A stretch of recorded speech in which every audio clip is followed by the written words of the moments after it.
Okay, hello. Alright, so welcome to week 3. This week we're working primarily in the habits book with habits 4, 5, and 6. And so before we do that, before you really start working on the assignments, I wanted to put together this video that kind of briefly explains some of the really foundational stuff that goes behind these theories. And I don't know where I'm going. I'm looking for my pens. Here we are. So the first thing I want to kind of call your attention to is kind of to go back. I think it was to week 2, it might have been week 1, where we talked about equity theory. And so equity theory, if you remember, that's good. It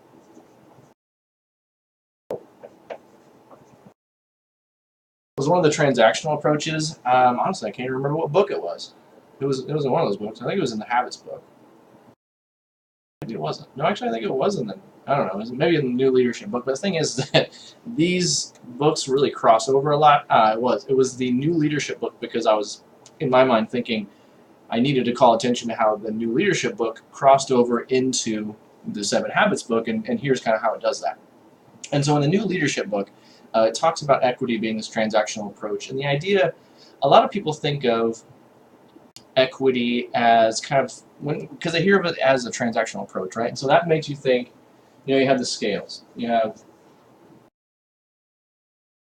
the seesaw type of scale where if the leader is over here and the employee's over here, or in our case, in the book's case, the group is over here. The thing is about that is that's not necessarily accurate. I mean, it is to some degree, because if the leader puts in, so much effort, it'll be equal to the amount of effort the group's now going to put in. And that's kind of how the dynamic goes. That's how that relationship works. But that's not necessarily what, if you dive deeper into it a little bit, you start to realize that this isn't necessarily exactly what we're talking about, because the equity theory is more so the leader develops equity in the fact of, I don't have an eraser. One second, let me grab an eraser. Okay, I just had to get some tissues. I guess that's all I get today. So instead of focusing on I guess in this case, instead of focusing on the equity, this theory is really more so meant to focus on the inequity. And so I guess now that I think about it, I don't really need to erase that so much, is that the idea behind equity theory is that the leader builds up enough equity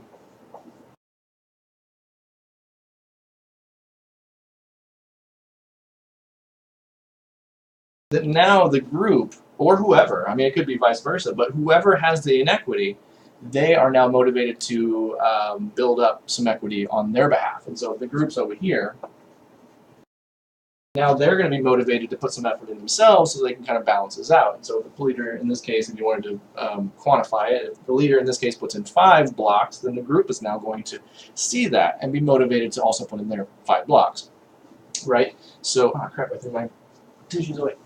There we go. Hopefully this isn't like a real snot rag. Okay. Alright, so let's think about this now, because you have the equity theory, which in essence, it still is a transactional theory. People are still putting it in, but it's not so much of like put in 1 or 2, and then I'll put in 1 or 2. It is to some degree, but more so it's the leader puts in a ton of effort, and that motivates the group or the employees or whatever to also put in that enough effort to equal that out. So let's talk about this being transactional. Because this equity theory then leads us to what Covey's talking about whenever he talks about the emotional bank, if you've heard about that. Eventually we get over here.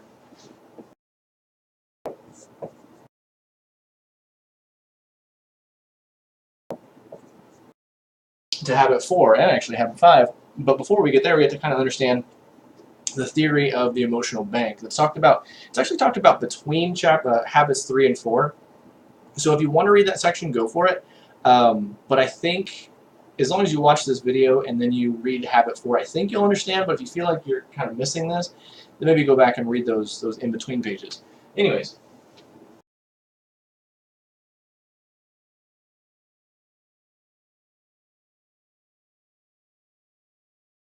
The interesting part about this is that Covey refers to this emotional bank, and it's kind of the same idea here where you have that level of balance, but it's more so. Let me think how to put this. Another example of it is if you're familiar with the theory, the concept of love tanks. If you're familiar, if you've ever read that book, the Love Languages book. And the idea behind that is that you have every person has this gas tank, right? And that's my gas tank. Maybe we'll put a little thing on it so it looks a little more like a gas tank, right? So everybody's got a gas tank. This is me, and this could be somebody in my group. And the idea is that me, if I come over here, and in the book there's 5 love languages. That's not really what we're talking about right now. But the theory is that if you put in enough gas into somebody else's tank, you come over here and you put in a liter, right? And then you put in another 2 liters. Maybe in the book you can say, like, for instance, one of the love languages is to give someone objects, right? Give them presents, gifts. And so if you give them gifts, if that's their love language, right? And disregard the love languages as far as the class goes. The theory is the love tank idea. This is just some examples. But if you give a person a gift, I give them a liter of gas. You give them another big gift, something really sincere from the heart, you give them 3 liters. Eventually their love tank is full, and they're able to reciprocate that. And a lot of times you'll find that if you're unable, or if someone is unable to reciprocate some kind of appreciation, it's typically, according to this theory, it's because their tank is empty. And so the idea is that if you put in enough gas here, enough gas in their tank, they're eventually going to start giving you gas as well. Now, obviously that's a little difficult because you're running on an empty tank, but that's where that metacognition comes in. You're thinking about, thinking, and you're realizing that something needs to be done, and so that's why that happens. It's the exact same thing when we look at the equity theory. It's, in this case, we're giving the group something, and that builds up on our side. Well, eventually, when we give enough,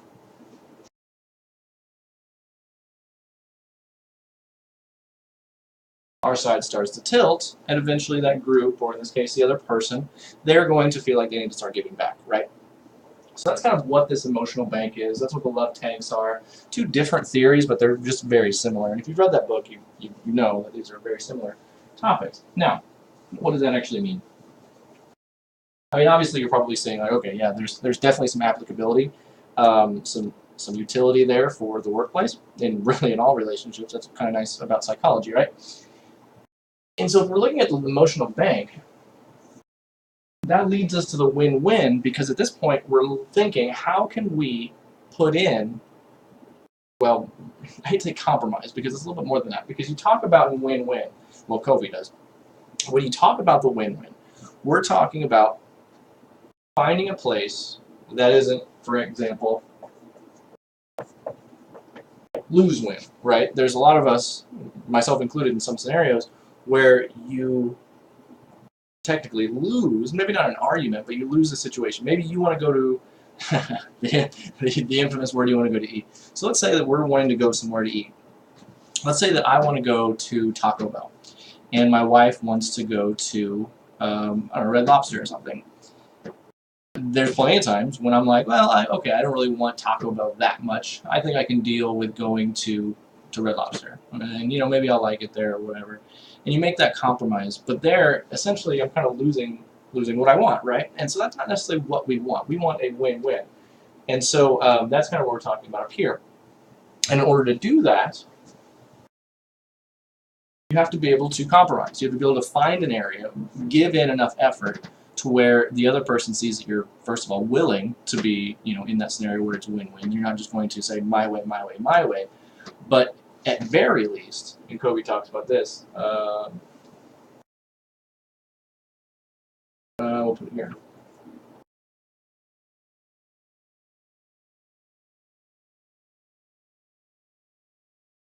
Or no deal. That's kind of where he talks about, as the leader, you're trying to, or at least in this case, where you're trying to be interdependent.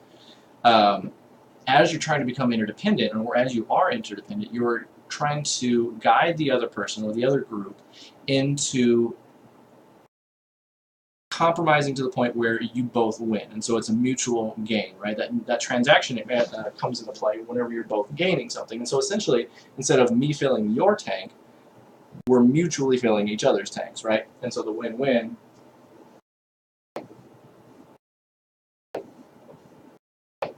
We have our gas tanks, and I'm saying, if in my case, I might say something like, if we were going back to my wife and I, if I was going to give in and say, I'm going to go to Red Lobster, but but you have to come with me to, I don't know, Olive Garden tomorrow night. And so that would be a compromise that I would consider a win-win, because I get what I want and then she gets what she wants. Now, that's kind of a weird scenario in the workplace, because every situation is different. But the idea there is, I'm giving to you a little bit. I'm putting a few gallons in your tank, and if you would also I'll do that if you also put a few gallons in my tank. And so that's where we kind of get that idea from. Same thing with the triangle and the seesaw. From the equity theory perspective, I'm giving a little bit, and in hopes that now my wife's going to give a little bit back. And then it will even out the scales. Right. Very similar theories, and again, there's really not even a noticeable difference. But now you have to think about habit 5. How does habit 5 actually fit into this? Because you'll notice that in some areas of the text, it almost seems like habit 5, if you don't remember,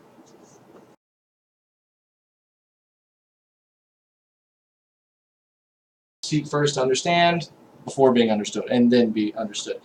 The idea here is that sometimes it sounds like in the text that this one, habit 5, can actually come before habit 4 in some cases, and that is actually true. That is absolutely true, because sometimes in order to do the win-win situation, first you have to understand what it is the other person wants. And I would argue that most of the time you're going to have to go through habit 5 before you can go through habit 4. But nonetheless, the idea here is that you have to actively listen, and I think he calls it empathic listening. That's what it was.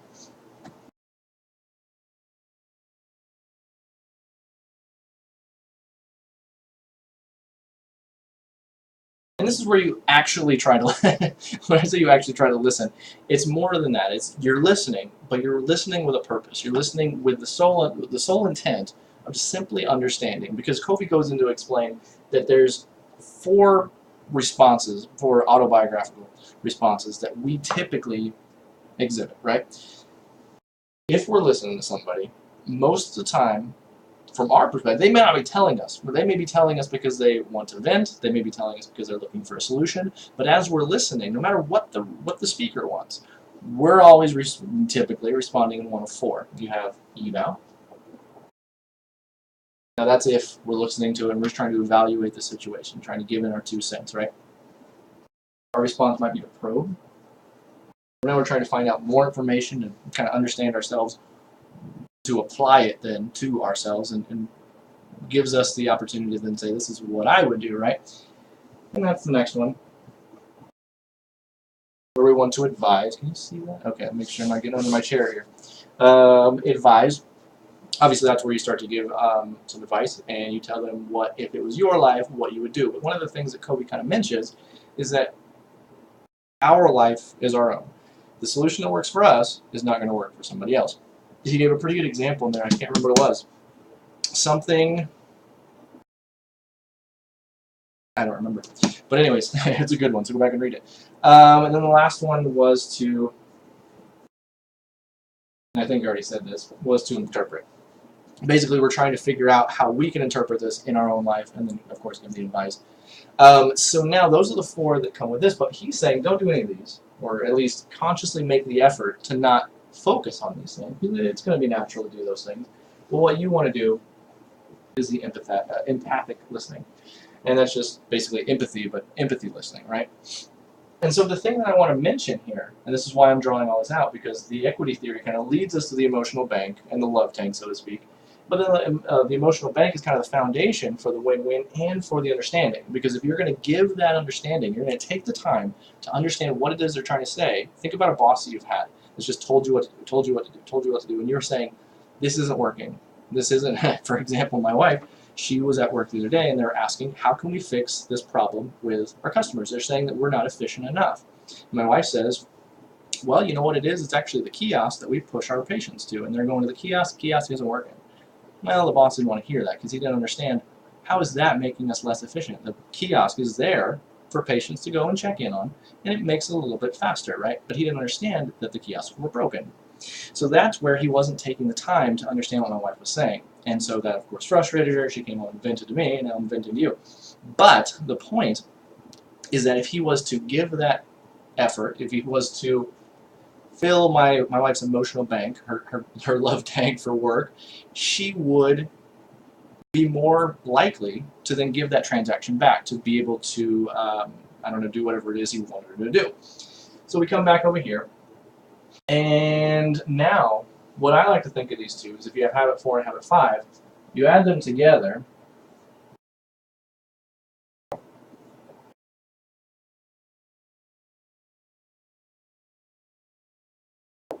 and that's where you come up with habit 6, synergy. And the idea behind synergy is actually pretty simple. I don't know how to break it down better than how he already has in the book, but essentially it's just the combined energy of the group, right? This is kind of the whole idea behind the leadership, the new leadership book. This is kind of what they're saying, is that synergy is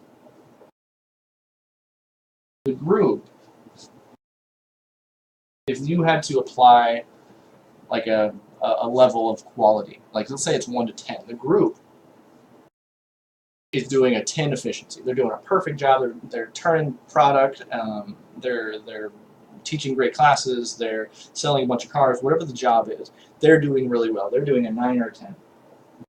But then if you look at the group members and you look at each member individually, you're going to see that maybe one person, their quality of work is a 2, another person's quality of work is a 5, another person's quality of work is a 1. And together, their quality of work, even if you add them up rather than average them, if you add them up, that's still only 8. They're doing an 8. But those 3 people together can somehow do a 10-level job. How is that? And that's essentially what synergy is they're able to work so efficiently together. And the idea here is that the weaknesses of some members are overshadowed by the strengths of the other members. So essentially, in any good relationship, if you have a weakness, your partner or your spouse or your coworker, they're going to have strengths where that can pick up your weaknesses, right? And so that they can supplement you yin and yang style. And that's essentially what happens here. Whatever this person is doing that's causing them to have a 1, they have some kind of strength that they're bringing and supporting that 2-level person, right?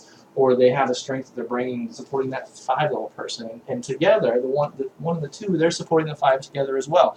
And so that idea is, well, like I was saying last week, the sum of the total is more than, the total is more than the sum of the parts, right? So the group is more than the sum of its parts, and that's essentially what synergy is. And so that's really all I have to say here. Just kind of focusing on equity theory, how it plays into all of these. And so we didn't have a whole lot of time to go through it in week 1 or 2. Must have been week 1. So I wanted to make sure we took the time now. So anyways, that is the video for this week as far as the lecture goes. I think that's the only one. So next I'm going to go ahead and start on the weekly overview video, and then I'll post that. But if you have any questions, let me know.